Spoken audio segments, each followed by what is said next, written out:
Hello guys, কেমন আছো? আশা করি সকলে ভালো আছো। আমার ছোট্ট গাড়িটিকে নিয়ে আমি বেরিয়ে পড়েছি ঘুরতে।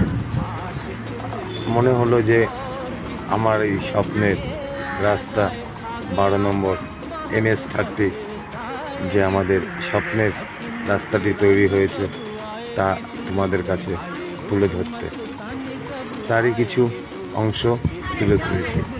এই আমাদের কলেজ মোড়, এই কলেজ মোড় থেকে বেগোপাড়া যাওয়ার এই সেই রাস্তা, সত্যি স্বপ্নের মতো।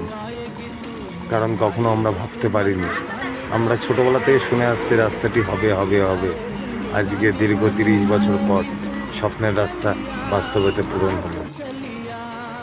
ভাবতেও পারিনি যে এত সুন্দর রাস্তা, এত সুন্দর প্রকৃতিকে আমরা এইভাবে অনুভব করতে পারবো। অসংখ্য ধন্যবাদ সকলকে।